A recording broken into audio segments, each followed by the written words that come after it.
It is time to go ahead and remove the Ford electric steering rack and put the other one in. And so we got to start right down here at the bottom. And that is to safely jack it up. And I put mine back there on what looks like a frame. It's sturdy, and I moved it up as far as I can without getting in the way of the subframe, because we're gonna have to drop that subframe up to a certain point. So second thing you do is you got to remove all this Tupperware, because it's just gonna get in the way. And what I mean by that is all of this. Just get it out, expose the patient, okay? And I'm probably gonna remove this right here. I got to get to a couple of bolts up this way, so might remove this, but I know for sure this. And look what we have here. Oh, that's where that went. I really don't know where it came from, but anyway, it looks like we got a leak, and so we'll be able to look at that as well. So let's start. Inside the driver's compartment, you pull the carpet out of the way a little bit, and then there's a plastic cover. Just unscrews with some plastic clips here. Just take those off by hand. And there's a 10mm bolt right here. Back that off and then pull this up. But when you get it up, tie it up and try to keep it as straight as possible.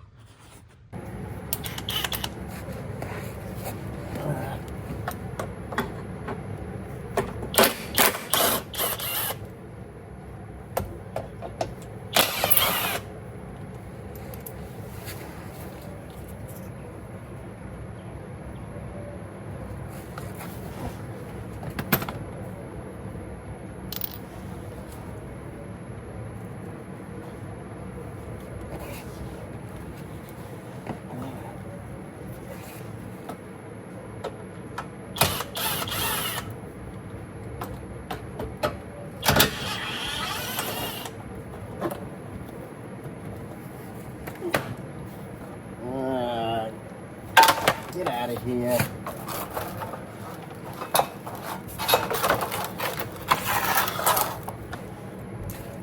Take the bolts and put them somewhere.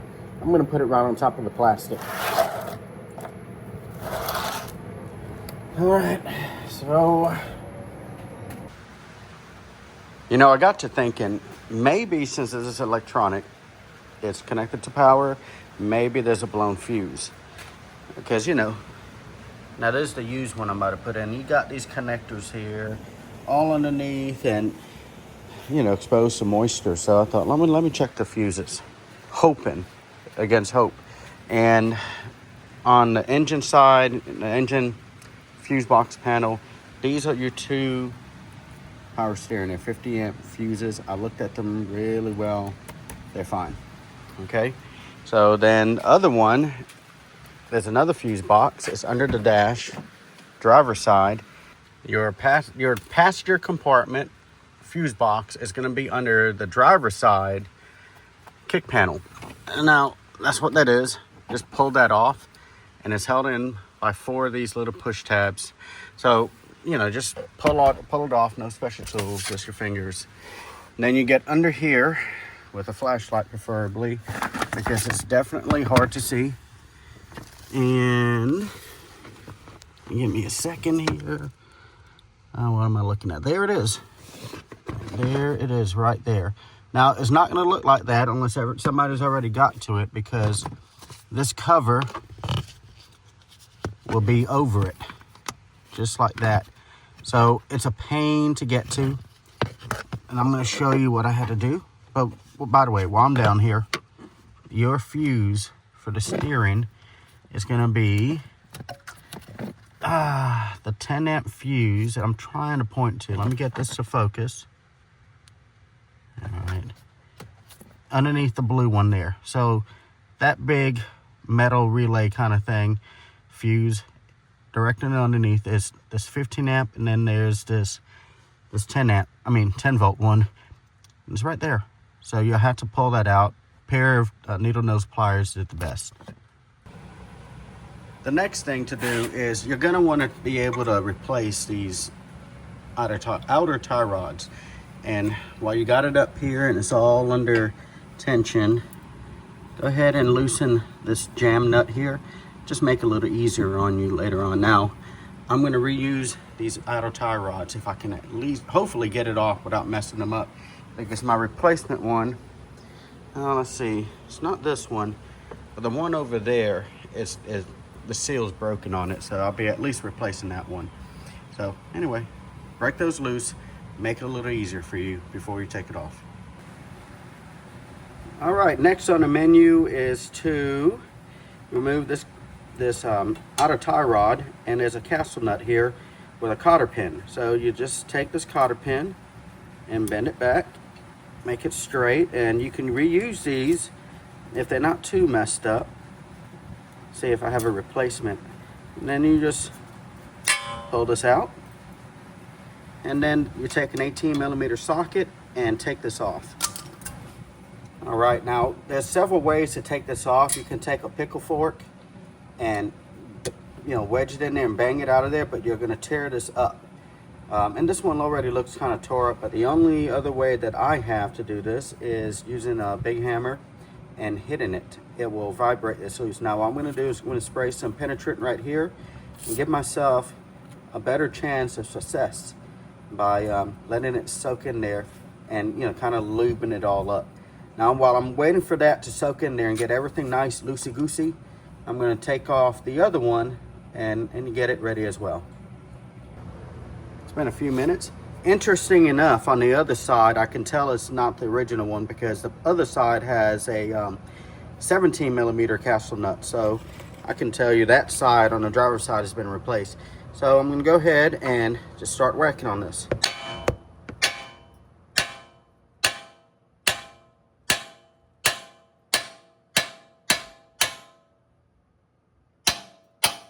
There goes. And you see, came loose. Yeah, some penetrant on there definitely helps. Now you notice this thing started spinning. Here's the lock nut. Now before I go ahead and take this off, you want to count how many times it spins off, like 1, 2, 3, and so.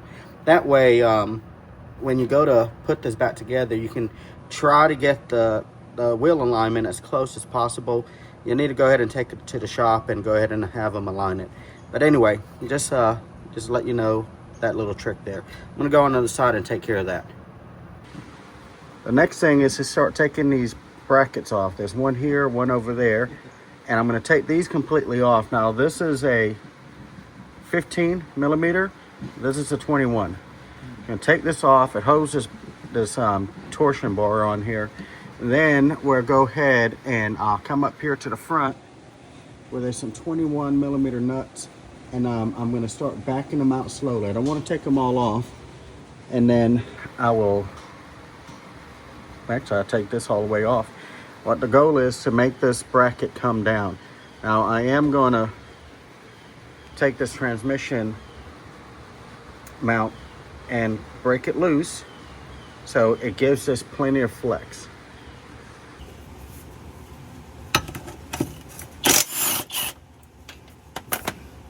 Now I'm going to leave that one there until I go break loose the ones in the front. I'm just going to bring them down up to a certain point.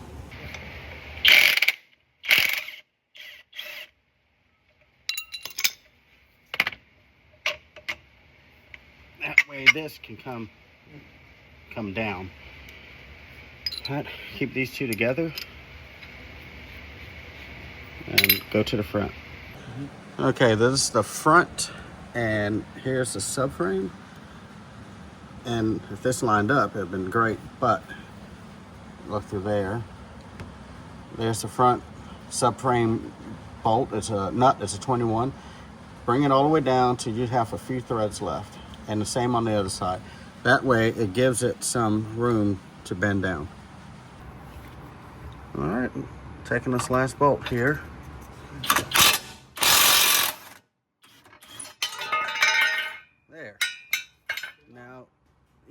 Now it is hanging down and should be able to have enough room to pull that steering rack out of the back once I unbolt it from up here. There it is. That thing was not fun to get out. Now, after I got it out, I realized what you need to do to make it a whole lot easier on yourself. So let's look under here. You notice how far out that is from that bolt? That's where you want it, so you have plenty of room to pull it up through there. Now, the way I got to that was I went ahead and removed the nuts up here. I went ahead and removed the nuts holding the front 2 bolts on the front subframe out, pulled it completely out. And the worry was that once you remove all of those bolts out, this thing will fall, but no, it's not, because you got all the suspension up here in the front holding it together. So it's going to be fine. And once you clear those out of there, and then take one massive pry bar or a really big steel pipe and pry, it's going to come off those bolts, and it will give you enough room to pull the bad boy out. So do that. I mean, let it literally hang off, and you'll have enough room. I'm trying to tighten this one on the, I can get to that on the other side. So I'm going to finish here. There's the rear mounted nut bolt that holds it in place. Okay, now let me go crawl on the outside and get to the other one. Almost done. The worst part about this was just trying to get it all broke loose.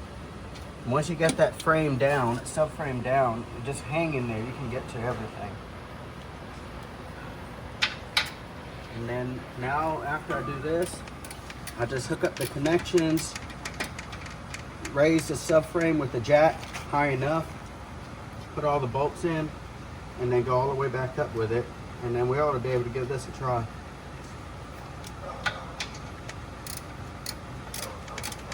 Now just remember, you're gonna have to take this to an alignment shop and get the alignment done on it, because there's no way that it's not gonna need alignment when you pull one off and put one in.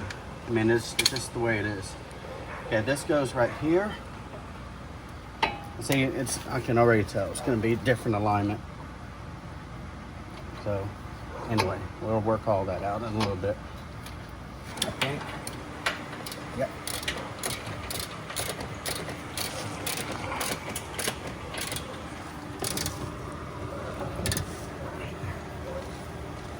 Can you see that? Yeah, just go up in there. You can tap it with a rubber hammer and then put the castle nut back on. And then just get it all the way down as far as you can, and make sure that you put the cotter pin back in when you're done. Oh, look what I did. Look what I did. Yep, I'm glad I noticed that now before I tightened all the way down on it. But this is your sway bar link. It's just the boots tore on it. I'm gonna have to replace that later. I'm not gonna do it right now. Okay, this goes here. Castle nut. And then take an 18mm on this side. The other side was 17. And tighten down on it. Oh no.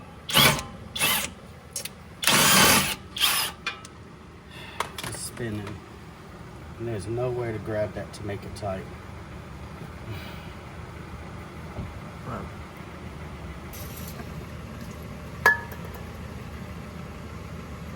You know, I may have to replace this anyway. Let me see.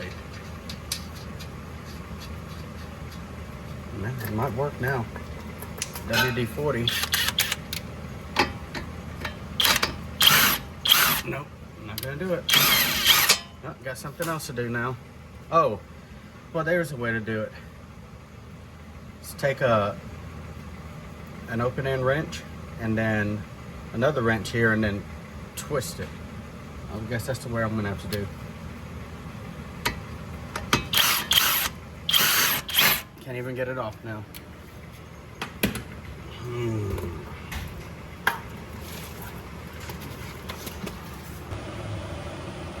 Here's a bonus video on how to replace the outer tie rod. You're gonna wanna break this lock nut loose. Sometimes it's on there pretty tough. You wanna do it before you remove this. If you remove it, put it back on there just slightly, and then take a wrench and turn till it breaks loose. So now that's loose, I'll be able to put a wrench on this. I might be able to do it by hand, pull it out. So I'm gonna take this here. I already broke this lock nut loose. The way you take care of that is there would be a cotter pin here. Pull the cotter pin out, remove the castle nut, and in the video I showed you how to break it loose. And then, so this is what you need to do. And I'm gonna have to put a wrench on it. Okay, bonus video, replacing out a tie rod. So count how many times this turns. Go down on that, make it nice and tight. Come on.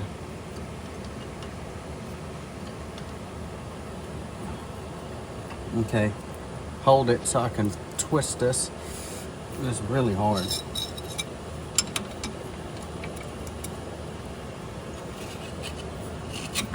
Come on. Okay, count it. So 1, 2, 3, 4, 5, 6, 7, 8, 9, 10, 11, 12, 13, 14, 15, 16, 17. 17 turns. So the new one, gonna go 17 turns back on. Put my castle nut back on it and drill down on it.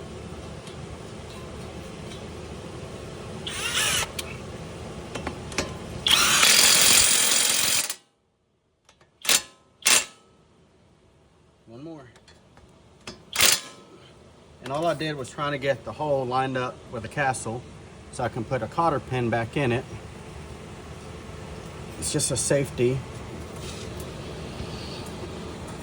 And then take a screwdriver, plier, whatever you got, and bend it back. All right, and then don't forget to tighten this. You just jam it up there.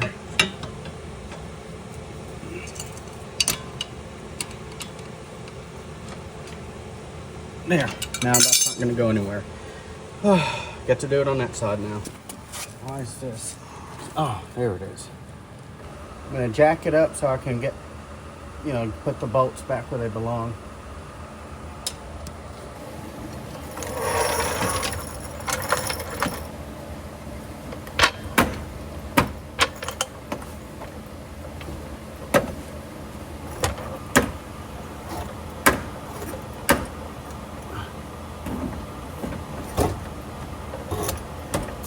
There.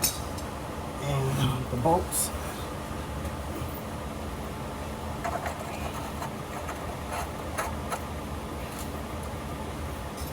The bolt and another nut. Oh, wait a minute. We got to put those brackets on. So there's a bracket.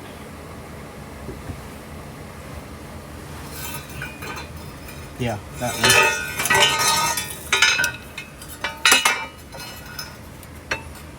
Let's see, which way did it go? Must have gone the other way.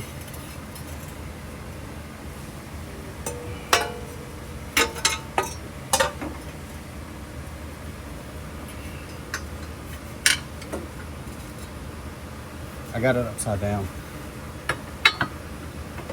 And the jack's in the way.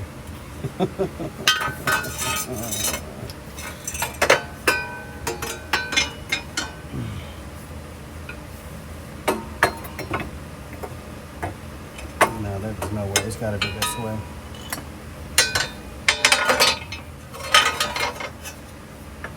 Yep, the jack's in the way.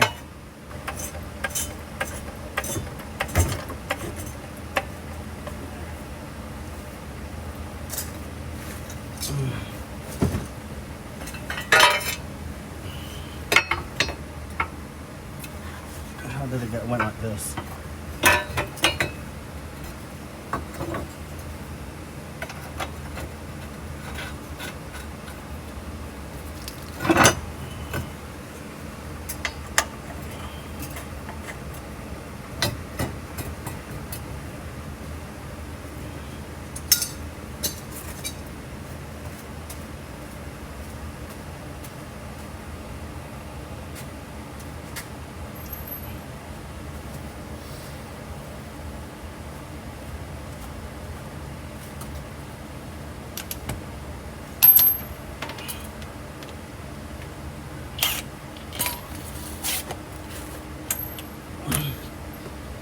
And there's some bolts.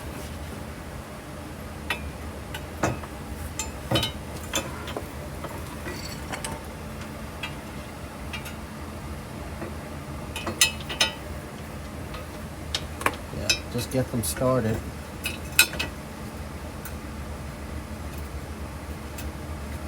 Alright, and then there should be one more.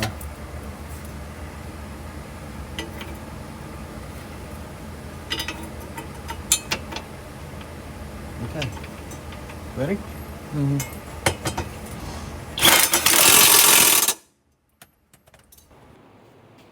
Good morning. It is the next day, and here is the infamous headache that I had to deal with yesterday. And you saw that crawling underneath the vehicle.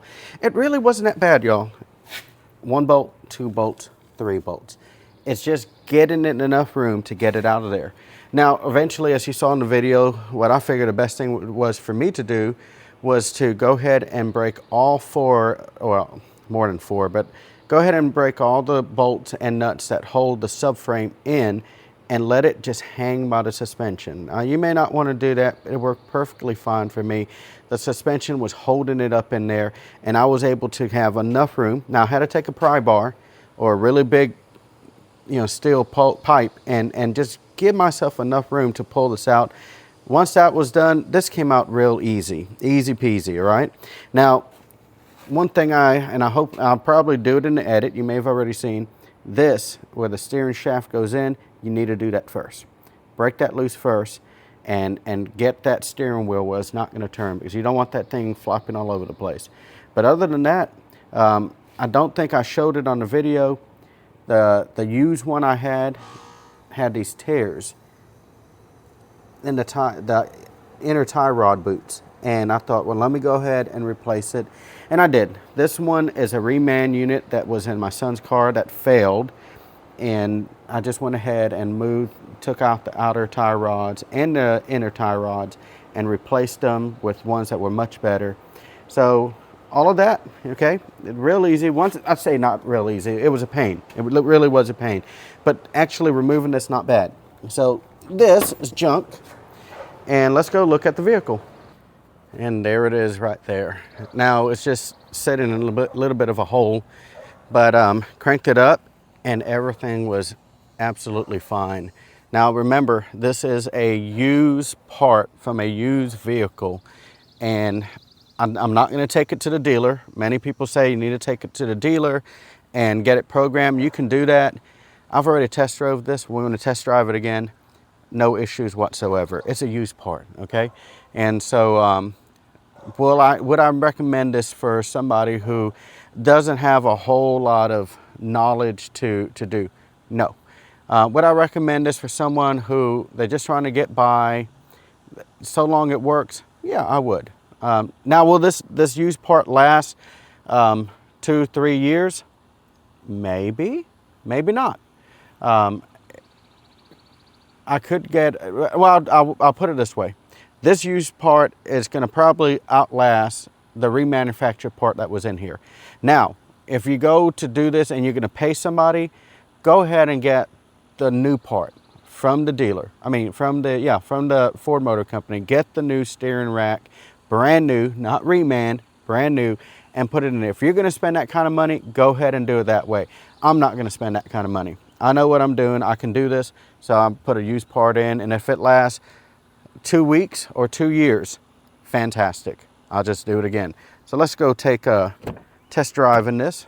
Now, remember, this was back towed from Nebraska because he was moving or has moved. And let's give it a try, because it's going to have that infamous, steering failure. Let's see how it does. Let it do its thing. Let's see what it says. Driver door open. Check rear parking aid. Tire pressure sensor fault. That's it. That's it. This thing was lit up like a Christmas tree earlier, before the part was changed out. So all of this, parking aid, well, I think my son may have backed into something, but all right, let's get this thing in gear. Now you may notice a lot of vehicles. What is this? Cross traffic system fault. We don't need any of that. I got my eyes. Okay, so you may see a lot of vehicles in my yard, and that is because you may not know this. I have 4 sons and a daughter. And so my second son, not the son that I just drove this vehicle from, but this other son, he is getting married today. So we have lots of visitors, and I'm just glad to have this thing done and over with. So let's take this for a little spin, why don't we? All right, here we go. Down my little rural country road, and steering. It's straight. Now I do need to replace the struts in this, and I noticed that the sway bar links are needing replacing pretty badly. So if you hear any kind of clunking, that's what that is. That is next on the agenda. We just didn't have the parts today, or I would have went ahead and knocked it out. But hey guys, it is steering. It's going left and it's going right. It's going straight. Besides, you know, some of the suspension parts being worn out. So let me take a little turn here on this half-paved road, and let's see how a full turn to the left does. Man, now I'm going to suggest getting this thing aligned. I'm not going to push that right now with him because he's going to order the sway bar links and struts, so it's going to need alignment after that. But guys, look, no programming, it's working. You know, so save your money. If you got the ability to do this, do it. All right. And this vehicle's got 176,000 miles, all of which have been pretty much, you know, problem free, and other than the steering issue. So it's done. So Mailman Mechanic, guys, keep working at it. See you at the mailbox.